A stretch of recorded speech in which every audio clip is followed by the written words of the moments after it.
With SE Connect, you can learn a 15-minute comprehensive manual therapy treatment that will set you apart from other massage therapists.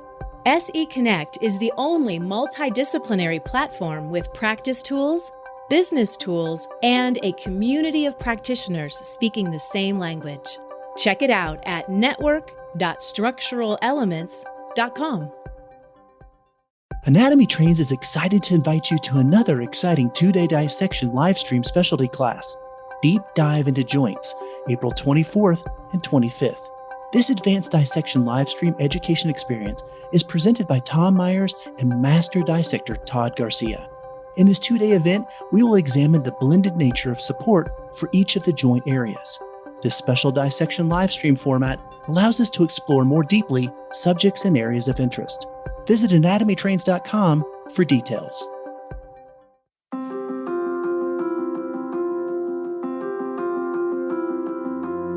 Hi, my name is Allison Denney, and this is the rebelmt podcast, where you'll hear me forcibly colliding the worlds of anatomical jargon and humor. I believe that when you know your anatomy, the what, and you know your physiology, the how, the techniques will follow. But the loads of Latin and the gobs of Greek can make a cranium convulse. It is a little overwhelming to dip your toe into the sea of anatomical knowledge, only to find that it is a bottomless ocean. You are smart, but this is intimidating. You will get there eventually. In the meantime, let's look at things differently so that you will actually want to take a swim, or at least hop on a boat and take a peek at what's under the surface. Standing at the edge of the beach where the sand meets the sea, it is hard not to look out and wonder where waves come from. That wave right there that just reached out and licked your toes. Where did it start? How far did it travel? What did it see along the way? And is that it? Is that the end of its life, ashes to ashes and all that? Or is it more like reincarnation and will be the beginning of another wave? It is nearly impossible to look out at the ocean and not wax philosophical. And as a bodyworker, I find myself asking very similar questions when I come across a trigger point. Where did it come from? How long did it take to form? What is its origin story? And why, oh why, does it cause so much pain? Obviously, there are some discrepancies here. Waves and trigger points aren't paralleled in the universe, but their stories are fascinating. And their uncanny abilities to make us question everything is even more astounding. Here is what I mean. Let's first look at a wave. I did a little research, and this is what I learned. A wave is not so much a thing as it is an energy. If you're already thinking about the correlation here to trigger points, I am totally with you. But let's stay focused. Waves are almost always started by wind. Wind pushes the top of the water in a series of bumps that are called capillary ripples. And no, it is not lost on me that the word capillary is chosen here to describe this phenomenon. As the wind blows, it gives the water energy. And as it keeps flowing, that energy builds until the water ripples grow into what are known as gravity waves. Eventually, with enough energy, they begin their long journey across the open ocean as a swell. The size of the swell depends on how fast the wind was blowing, how long it was blowing for, and the area of the sea where it originated. And at this point, there are a number of different factors that send waves into various possible trajectories that include storm surges, earthquakes, or random other waves. Every once in a while, we even hear about rogue waves, which have been reported to measure 3 stories tall and are powerful enough to take down enormous ships. So, we've got a story about a little energy that finds a host, builds in intensity, travels a great distance, is influenced by what happens along the way, and can become so big it can take down a giant. Sound like a trigger point to you? Yep, me too. But what is a trigger point exactly? Well, here are the details. I'll start with the Trevelyan definition that most of us are probably familiar with.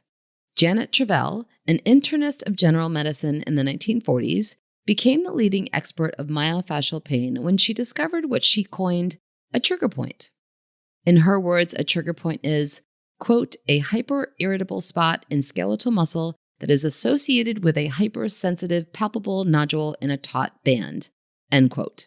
When we deconstruct this definition, what we are really talking about is what happens when a muscle contracts, or at least how it is supposed to contract, and then what we eventually find as the result of an abnormal contraction.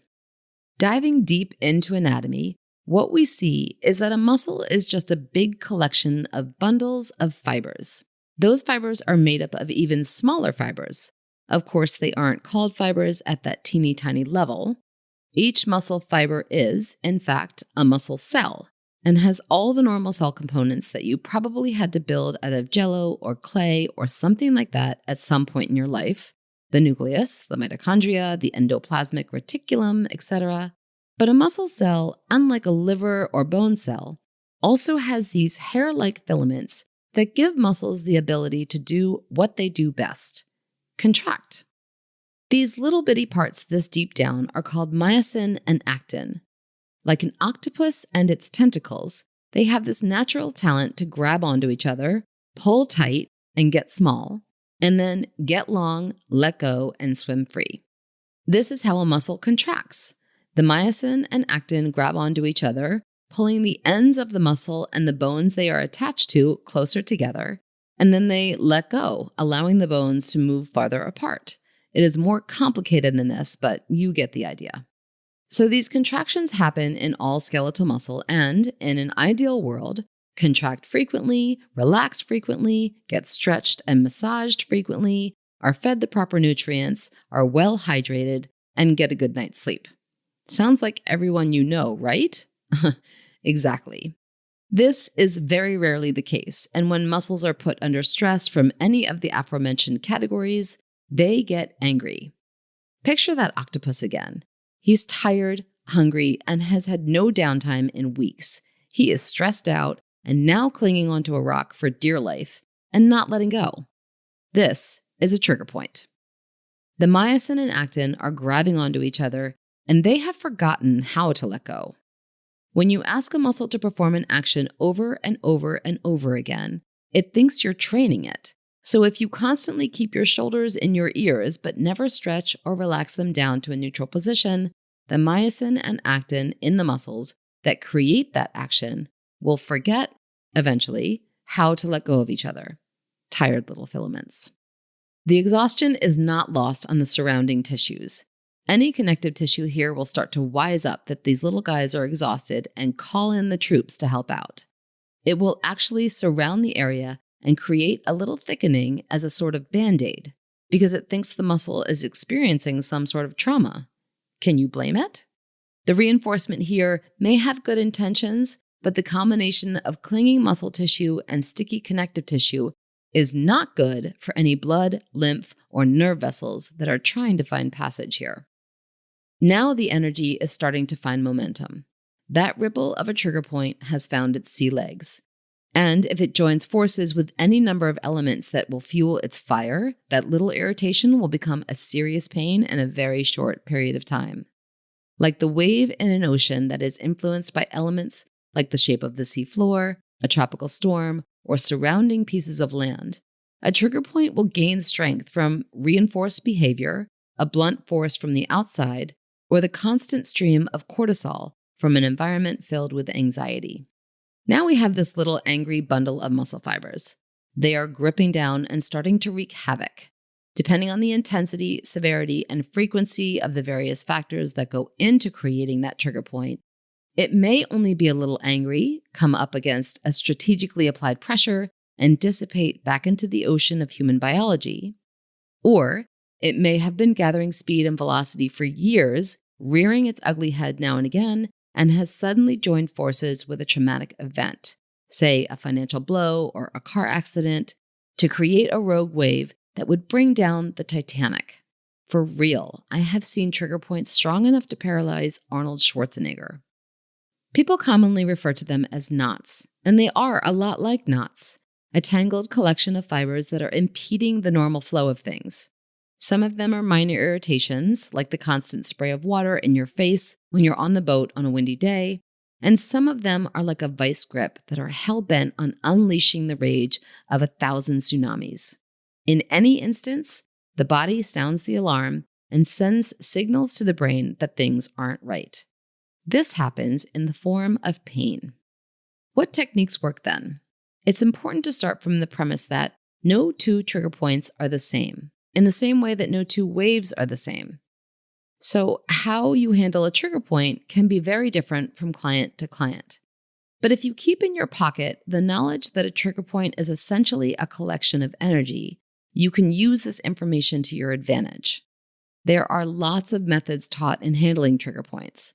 Some of them require total silence, some of them suggest distracting the client with conversation, some use tools that date back to the Paleolithic age, and some believe that the most modern technology is the way to go. There are benefits to all of these techniques. The key is to whether or not you're applying the right approach to the trigger point that you have before you. As with waves, you can learn a lot by simply watching or listening to them. What is it that you feel? What is it that your client is feeling? What do you notice about how they describe it?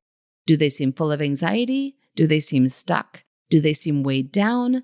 Most trigger points are some kind of personification of dysfunction that your client is experiencing. All trigger points want relief. What you can do with your client, but you can't do with a wave, is ask questions. Once you have located a trigger point, your best starting point is to check in. Apply a little pressure and get a little feedback. Start with a gentle pressure and sneak up to it like a scuba diver approaching that octopus. Any sudden movements, and there is no shot he's letting go. The more slowly you sink in, the more information you will get. The mistake most massage therapists make here is to let go if you've gone in too fast or too deeply. Any inkling that you are scared is going to be detected for miles. Stay confident, stay present, back up just a little, and reassure your client that you were just testing the waters. Now you know your limits, but you're still right there with them. At this point, there are lots of theories with lots of specific steps to follow in order to successfully deactivate a trigger point. But the basics are the same throughout. You want to give that trigger point some pushback. If you have a quiet, unsure client, use a reserved amount of pressure.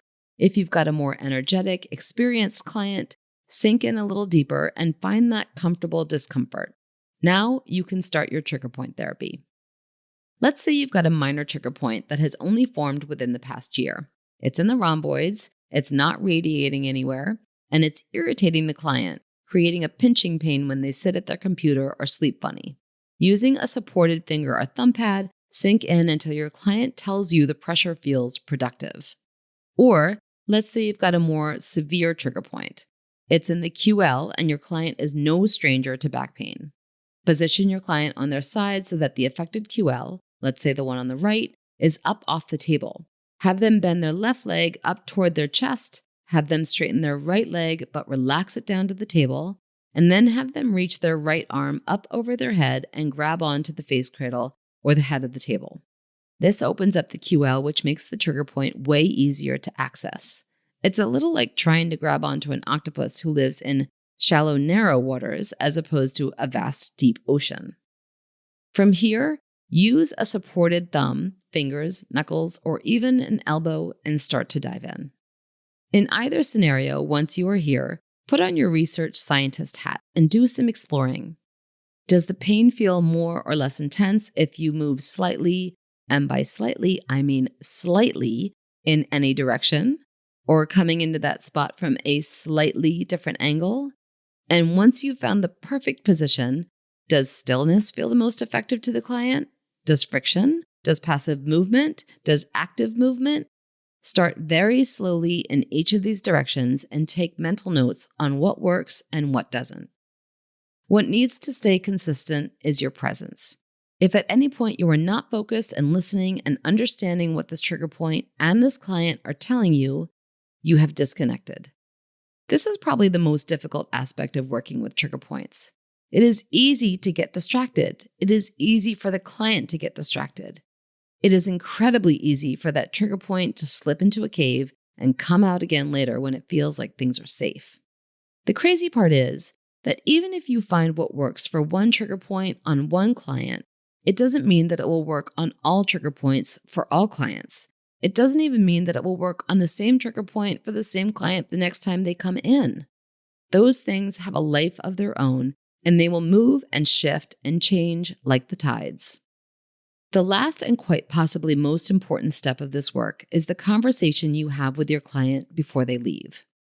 Remind them that bodywork is holistic work, which means that there are no quick fixes. This trigger point may not feel resolved after one visit. It will probably move around a bit. Their muscles may feel a little sore from any intense work. And, this is the key, consistency is everything. Teach them how to access that point on their own. Talk to them about how working through pain is a lot like working out. You don't just get buff after one trip to the gym. And suggest that they make a series of appointments so that you can continue to work with them and get to the root of where this angry energy may be coming from in the first place. Remember this: waves, after long periods of time, shape and sculpt the appearance of our lands. The same is true for trigger points. Deep-seated pockets of pain will eventually begin to dictate how we act and what we do in our lives. Help your clients choose who they are in the world. Don't leave that up to a trigger point. And here we are, the end of the episode. Thank you to the extraordinary crew over at ABMP for helping me get my words into your ears. And if you want to get any of your words into my ears, or more accurately into my brain via my eyeballs from a computer screen, drop me a line at rebelmt@abmp.com. That's rebelmt@abmp.com. I always want to hear your questions, comments, suggestions, or salutations. Also, if you're interested in checking out anything else I'm doing, head over to rebelmassage.com, where you will find all sorts of fun things to click on, like homemade organic products for your practice, cool links to continuing education classes, thoughts I have typed up and posted here and there, and other Rebel Massage dabblings. I'm impressed you've made it all the way to the end, but because you have, allow me to offer a glimpse into our next episode. Tune in next time as we compare connective tissue to tectonic plates, contemplate the eruptive nature of the IT band, and consider celebrating wrinkles and age spots.